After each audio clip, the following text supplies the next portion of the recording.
Missiles කියන ඒවා. මොනවද බැලිස්ටික්ස් කියලා කියන්නේ? දැන් සරලව හිතන්න ඒක ඔයාලට ගොඩාක් සමීප එකක්. මොකද බෝල් ස්ටික් බැලිස්ටික්. හරි ඒ කියන්නේ අකුරු මම කියන්නේ සරලව නිකන් මතක හිටින්න බැලිස්ටික් බෝල් ස්ටික්. ඒ කියන්නේ බෝලයකට ස්ටික් එකකින් පහර දුන්නාම පස්සේ. තවත් සරලව කියනවා නම් ඔයාලා ප්‍රක්ෂිප්තවල ගණන් හැදුවේ පුතේ වස්තුවක් මෙහෙම ප්‍රක්ෂේපණය කරපුවම ගුරුත්වය යටතේ ගිහිල්ලා වැටෙනවා. අන්න ඒ වගේ පුතේ යම් ප්‍රක්ෂේපණයක් එහෙම නැත්නම් අර ගුරුත්වය යටතේ ආනත චලිතය කියලා අපි ඉගෙන ගත්තේ ඕනේ මිනිස්සෙක් දන්නවනේ පුතේ. මෙහෙම විසික් කරපුවම මෙන්න මේ වගේ ගමන්පතයක් යන්නේ. අන්න ඔය වගේ ගමන්පතයක යන මිසයිල් තමයි අපි හඳුන්වන්නේ මොනවාද? බැලිස්ටික්ස් කියලා. ඊට පස්සේ ඔකේ අනික් වර්ගය තමයි මොකද්ද? ක්‍රූස් මිසයිල්ස් කියන ඒවා. ක්‍රූස්. ඒක නම් ක්‍රූස් කියලා කියන්නේ මොකද්ද? ඒක කියන්නේ ක්‍රූස් කියලා කියන්නේ යාත්‍රාවක්. අර ඒ කියන්නේ වගේ එහෙම එකක් නේ පුතේ. ඒක කියන්නේ සංචාරයක් යාත්‍රාවක්. අර යන්නේ වගේ සිද්ධියක් නේ. ක්‍රූස් මිසයිලයක් කියලා කියන්නේ මේ වගේ ඒ කියන්නේ දැන් මේ වගේ එකක් පුතේ තියෙන විශේෂත්වය තමයි මේක ආරම්භයේ ප්‍රක්ෂේපණයෙන් පස්සේ මම පොඩ්ඩක් කියලා දෙන්නම්. හරි මේ ක්‍රූස් මිසයිල්ස් වල තියෙන විශේෂත්වය මේක මේ විදිහටම යන්න ඕනේ නැහැ. ක්‍රූස් මිසයිල් එකට පුළුවන් ටාගට් එක පස්සේ ගමන් කරන්න. දැන් මේ බැලිස්ටික් මිසයිලයක් දාලා පුතේ දැන් හිතන්නකෝ මේ මෙතන තමයි ටාගට් එකකට තමයි බැලිස්ටික් මිසයිල් දාන්නේ. එතනින් එහාට මේ ටාගට් එක මූව් වෙනවා. ඒතර බැලිස්ටික් මිසයිල් එකකට ඒ ගමන් පතේ වෙනස් කරන්න තියෙන chance එක ගොඩක් අඩුයි. නමුත් ක්‍රූස් මිසයිල් එකකට තමන්ගේ ගමන ක්‍රූස් එක වෙනස් කරන්න පුළුවන්. තේරුණාද? ඒක තමයි ওই දෙකේ වෙනස. පුතේ මේ දෙකේ වෙනස ඔයාලා භෞතික විද්‍යාත්මකව දන්නවා නම්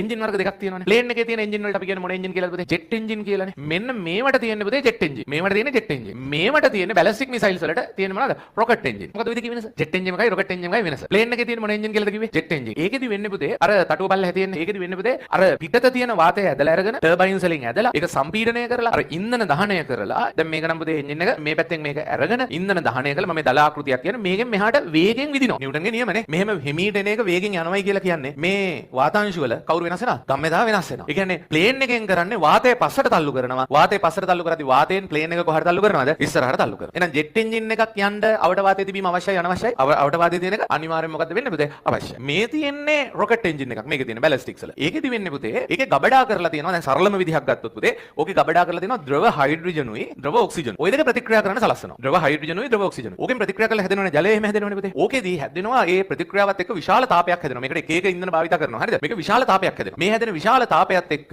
ඒ තියෙන ටැංක් එක ඇතුලේ ගබඩා වෙනවා පුතේ හෙන්න ලොකු උෂ්ණත්වයකදී මේක. දැන් ඕක ප්‍රතික්‍රියා කරනවා මේ ටැංක් එක මේ මිශ්‍ර වෙන චේම්බර් එක ඇතුලේදී මේක හෙන්න ලොකු උෂ්ණත්වයකටපත් වෙනවා. ඒතකොට මේ ලොකු උෂ්ණත්වයත් එක්ක මේක ඇතුලේ ලොකු ප්‍රෙෂර් එකක් ඇති වෙනවා. ඒ ප්‍රෙෂර් එක හින්දා මෙන්න මෙහෙම පුතේ ඔය වාතය පිටට යනවා. මේක ඇතුලේ හිටපු වාතය රොකට් එකට සාපේක්ෂව මෙහෙම පහළට දානවා. ඒතකොට එහෙනම් මේ වාතය මේ පිටව යන වාතය මත පහළට බලයක් යොදනවා කියන්නේ ඒ පහළට පිටව යන වාතයෙන් රොකට් එක මත කොහාට බලයක් ඇති වෙනවද? ඉහළට බලය. දැන් එහෙනම් මේ දෙකේ වෙනස ඔයාලට තේරෙනවා. මේක ගමන් කරන්න නම් බාහිර වාතය අනවශ්‍යයිද අවශ්‍යයිද? අවශ්‍යයි. මේක ගමන් කරන්න බාහිර වාතය අවශ්‍ය නැහැ. මොකද අර ඇතුලේ තියෙන ඒවා දහණය වෙලාම තමයි යන්නේ. එහෙනම් අභ්‍යවකාශයේ යන්න පුළුවන්ද පුතේ ක්‍රූස් මිසයිල් එකකට? බෑ. බැලිස්ටික් මිසයිල් එකකට අභ්‍යවකාශයේ යන්න පුළුවන්ද? පුළුවන් ඕන. තේරුණා නේද පුතේ කතාව? ඔන්න ඔය දෙකේ යාන්ත්‍රණ දෙක තමයි ඔය වෙනස. දැන් මේ බැලිස්ටික් මිසයිල්ස් ගැන කතා කරොත් ඔය බැලිස්ටික් මිසයිල්ස් වල එකක් තියෙනවා මෙහෙම. මොකද SRB. මොකද මේ කියන්නේ short range ballistic missile. Short range. ඒ කියන්නේ අඩු දුරක්. අඩු දුරක් කිව්වට කිලෝමීටරයක් විතර. අල්ලපු ගෙදරට එහෙම නෙමෙයි ඈ.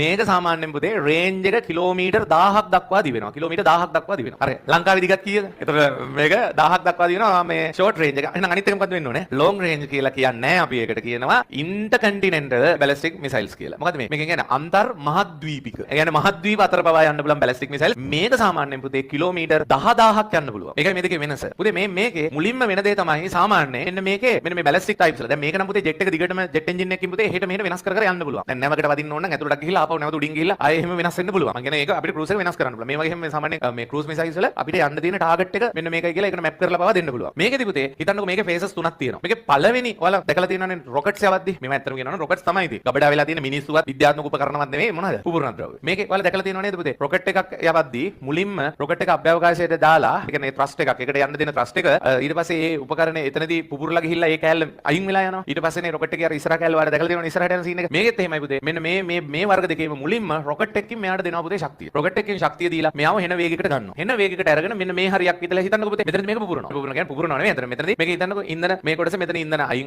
ඉවර වෙනවා වගේ කියලා හිතන්නේ ඉවර වීමත් එක්ක දැන් මෙතනදී මේක මෙහාට ගමන් කරන ගම. කියන්නේ අපේ සරල ප්‍රක්ෂිප්තයක ලොකු ස්වරූපයක් මේ තියෙන්නේ. මේක සාමාන්‍යයෙන් කිලෝමීටර් බර ගාණක් යනවා. මේවා මේක කිලෝමීටර් 10000ක් යන්න එපයි. ඔයාලා ෆිසික්ස් වලින් දන්නවනේ. දුර වැඩි දුරකට යන්න නම් යන්න ඕනේ උසත් මොනවා වෙන්න ඕනේද? ගොඩක් වැඩි වෙන්න ඕනේ. ඔයාලට කියන්නේ මේවා මේ ලොංග් රේන්ජ් එක තියෙන මෙන්න මේ වගේ බැලිස්ටික් මිසයිල්ස් යනවා පෘථිවි වායුගෝලය තියෙන ප්‍රදේශයෙන් උඩට. දැන් මේක දැන් හොඳට සරලව හිතන්න. මෙන්න මෙතනින් දැන් මේක ගිහිල්ලා මෙතනින්දී මේකේ අදාළ ඉන්ධන දහනය ඉවර වුණා කියලා මේක මෙහෙම ඉන්නේ නැහැ නේ පුතේ. මොකද්ද සිද්ධ වෙන්නේ? මෙයාට තව වේගයක් තියෙනවනේ. මේ වේගය නිසා මෙයා තව දුරටත් උඩ යනවා. තව දුරටත් උඩ ගිහිල්ලා ඊට පස්සේ දැන් ආපහු මෙතනදී අර අපේ ප්‍රක්ෂිප්තයක උඩම තැන ඉස්සෙල්ලා වෙලා ආපහු වැටෙන්නේ පුතේ. අන්න ඒ වගේ එතනින් එහාට මෙයා ගුරුත්වය යටතේ වැටෙනවා. මෙයාට තියෙන බල දෙකයි දැන් මෙතනින් එහාට. මොකද්ද? ගුරුත්වාකර්ෂණ බලයයි වාත ප්‍රතිරෝධය. ඒ කියන්නේ මෙතනින් එහාට මෙයාගේ චලිතය වෙනස් කරන්න විදිහක් නැහැ. අන්න ඒකයි බැලිස්ටික්. දැන් මේවා සාමාන්‍යයෙන් බැලිස්ටික් මිසයිල්ස් කියන ගොඩක් ලොකු ඒවා. එකපාරට ඉන්ධන ටික දාලා මේක උඩට යවලා ඊට පස්සේ අතහැරලා ඉන්න තමයි තියෙන්නේ. ක්‍රූස් මිසයිල්ස් කියන ඒවා එහෙම නෙමෙයි. ඒවා එච්චර ලොකු ඒවා නෙමෙයි. එච්චර ලොකු උඩකට යන්නෙත් නැහැ. මේක දැන් ඉතින් පුතේ මෙහෙම වැටෙනවා. මේක ගුරුත්වය යටතේ වැටෙනවයි කියලා කියන්නේ සමහර වෙලාවට කියනවා පුතේ මෙයාගේ ස්පීඩ් එක තප්පරයට කිලෝමීටර් 10 ගානකට 3000ක තප්පරයට කිලෝමීටර් බරපතල වේගෙන් එනවයි කියලා. ඉතින්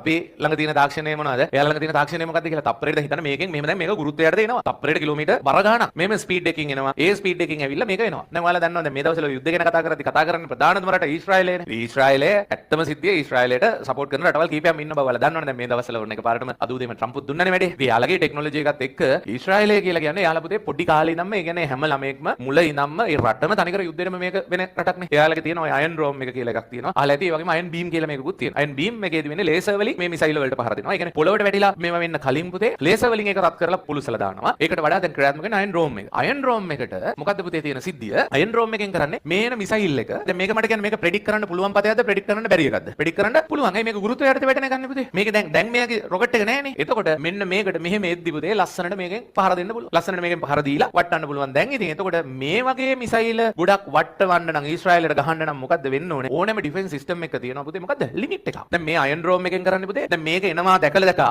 අයන් රෝම් එකෙන් කරන්නේ මේකෙන් ගහනවා මිසයිල්. එතකොට මේක මෙතනදී ගැටෙනවා. මෙතනදී ගැටලා මේක පිපිරෙනවයි කියලා කියන්නේ මේක බිමට වැටලා තියෙන හානිය අපිට අඩු වෙනවා. ඒ උඩදී පිපිරලා යනවනේ. තේරුණාද? දැන් නමුත් මේ වගේ මිසයිල් අපි ගොඩක් දැම්මොත් මේකට දරන්න පුළුවන් මේකට දාන්න පුළුවන් කැපැසිටි එකක් තියෙනවනේ. අන්න මිසයිල් පතිත වෙන්න පුළුවන්. මේ වගේ මිසයිල් එකකින් වෙන්න පුළුවන් හානිය පුතේ ගොඩාක් වැඩි. මේ වගේ එක්ක ලොකු පුපුරන ද්‍රව්‍ය ප්‍රමාණයක් තියෙනවනේ. නමුත් තියෙන ප්‍රශ්නේ මේ සිස්ටම් එක පහු කරගෙන මේකට වෙන්න පුළුවන් අවුල තමයි මෙතන තියෙන්නේ. මොකද මෙයාගේ පතය නිශ්චිත නිසා. නමුත් ක්‍රූස් මිසයිල්ස් වල තියෙන දේ තමයි දැන් කියන්නේ අයන් රෝම් එකට පුළුවන් අර මිසයිල්ස් වල ඒ පතේ දිහා බලලා එයාව ටාගට් කරන්න. නමුත් ක්‍රූස් මිසයිල්ස් වල තියෙන සිද්ධිය තමයි ක්‍රූස් මිසයිල් එකට එයාගේ එන්ජින් එක තාම තියෙනවනේ. එයාට පුළුවන් මොහොතින් මොහොත තමන්ගේ ගමන වෙනස් කරන්න. ඒක එතකොට එයාට පහර දෙන එක පුතේ අරයට ලේසි නෑ. මේ ක්‍රූස් මිසයිල් සාමාන්‍යයෙන් අපි වර්ග කරනවා අහලා ඇති ඔයාලා. මොනවාද? සද්ද වේගයට වඩා අඩුවෙන් යන ඒවා. මොනවාද? සබ්සොනික් කියලා කියනවා. සබ්සොනික්. සොනික් කියන්නේ සද්දනේ. කාටුන් එක නේ සබ්සොනික්. ඊට පස්සේ සද්දයට වඩා වේගය වැඩි නම් සුපර්සොනික් කියලා කියනවා. ඒ සද්ද වේගයට වඩා 5 ගුණයකට වඩා වැඩි ඒවා අපි හඳුන්වනවා හයිපර්සොනික් කියලා. දැන් ඒකේ තියෙන අවුල දැන් මේ වගේ තියෙන විශේෂත්වය තමයි මේක අර උඩට යවලා ගුරුත්වය යටතේ පාත් කරන එහෙම සීන් එකක් නෙමෙයි. දැන් මේවා සාමාන්‍යයෙන් ක්‍රූස් මිසයිල්ස් වල පුතේ සමහර ඒවා තියෙනවලු මීටර් සාමාන්‍යයෙන් 100යි 200යි උපරිම උසයක්. එතකොට එහෙ බලලා මෙහෙ බලද්දි පුතේ අපිට හොයාගන්න එහෙම අමාරුයි. එතකොට අර අයන් රෝම් එකට විරුද්ධව